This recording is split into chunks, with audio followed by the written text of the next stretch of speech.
What am I doing? I'm considering eternity. Eternity is a really long time. And when you consider it, it just seems to keep going and going and going. And, oh, what's this? In the span of eternity, one tiny little bead. A friend of mine showed this to me last night. And do you know what the bead represents in the span of eternity? The bead represents your life. All the troubles, all the worries, everything you have packed into one tiny little bead in the huge span of eternity. So it kind of brings things into perspective, doesn't it? When you think about life and the brevity of it. At one point in the scriptures, I think it's in Psalms, verses say that that life is like a vapor. It comes and it goes. It's so brief. But while we're in the midst of this span of eternity, this tiny little bead of eternity, we get hurt a lot. We have a lot of grief. We have a lot of loss. We have a lot of struggles. And I just wanted to tell you that I'm here for you. I'm praying for you. I'm handing out hope. And I want you to know that you're not going through it alone. There are many, many other people who are struggling along with you in that brief span. You have to know how to manage it, how to walk your way through it, and how to stay close to God and stay connected to God in spite of the pain and struggle that you're experiencing. Many people don't know how to do that. I do it by praying to Him as much as I can through the course of the day. I'm praying for you guys. I'm praying for my family and my friends. I'm praying for me that I don't lose it.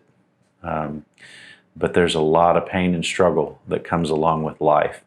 And even the pain and struggle you're going through right now is remarkably brief. It in the span of eternity, once you get to eternity, you won't remember the struggle that you had because the joy will be so great. It doesn't mean that the struggle wasn't real, and it doesn't mean that the struggle wasn't valuable. In the book of James, this is in the first chapter, starting in chapter 2. James was the brother of Jesus and believed in Him as the one true God. How about that?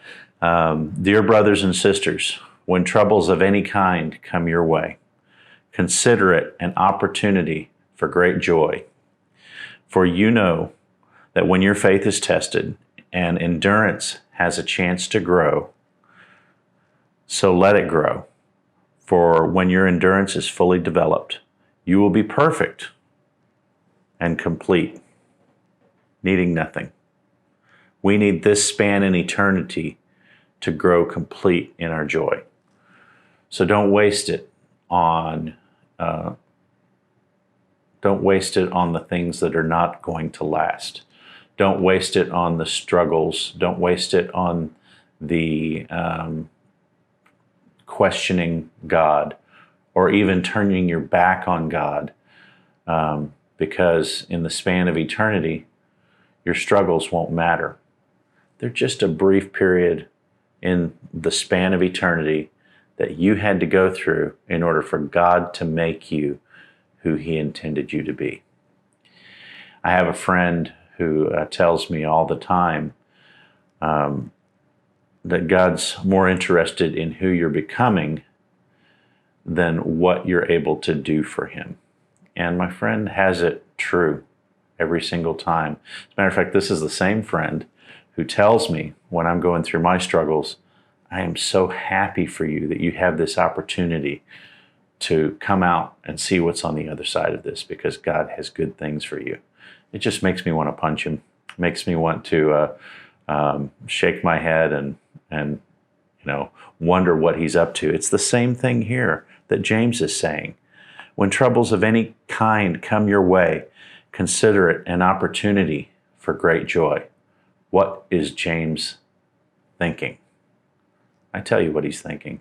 He's thinking about eternity, and he's thinking about what God is going to do with the problems that you're experiencing and how he's going to use the reactions you have to those problems. Are you going to cry, or are you going to praise him?